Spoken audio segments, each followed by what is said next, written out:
Here's a quick mini garden tour for August. Some tomatoes, but I can only see like one little one growing in there at the moment. These are first year planters, so they're really not the most like nutrient dense or whatever, the soil. So I've been fertilizing and really staying on top of it just to get some tomatoes, and I'm getting enough for eating. Although these tomato plants are not a good example because they're the ones with no tomatoes on them. More tomatoes over here.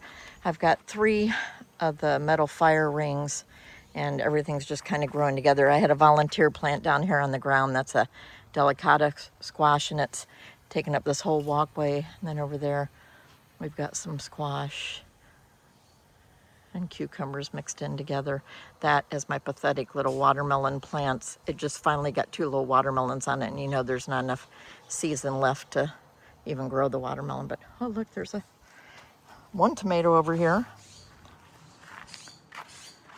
This one has more tomatoes. I've picked almost everything that's red at the moment.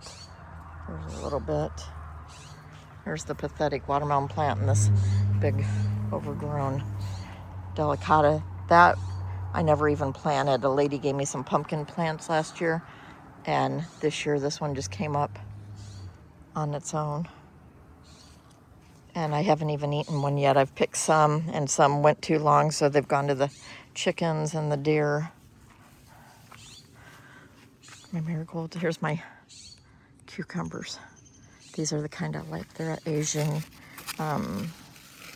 kind. They're prickly, and you just scrub off the prickly parts, and then you can eat the skin and all. Let me see, find some back here, because I know even though I picked the ones that were done the other day, I still have some going on here. There's a smaller one. There's another one.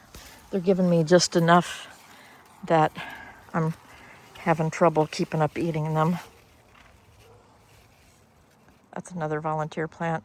Don't know what it is. Obviously some kind of squash or pumpkin, because it has not gotten any squash or pumpkins on it yet, but it's got lots of flowers now.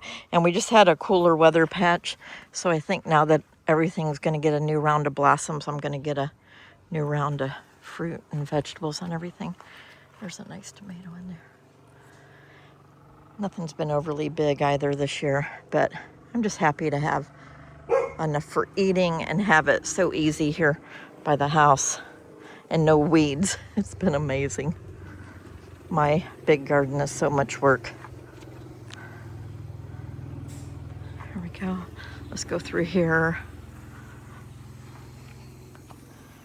There's one of them squash down there.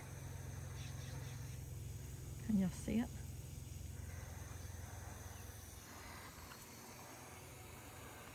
Okay, over here I've got my peppers.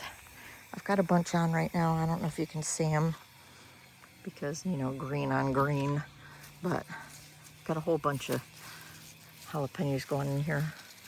A couple that have turned red. I just found 2 bell peppers that got knocked down in the middle and were rotting, so that was a bummer. And then these, I don't know if you can see how big they are, but that was, I bought a replacement pepper plant because one got broken, and at the store I found a plant that had 3 pepper plants in one pot, and I separated them, and one of them had almost no roots, so I didn't think it'd do anything. And yeah, they have really grown, and I've gotten some bell peppers off of them, not a ton, but there's more peppers, some random tomatoes I stuck down in there that were pieces that I cut off or that fell off. And then this plant has some tomatoes going on it. It's actually been probably one of my best producers. I'm watering a dying peach tree.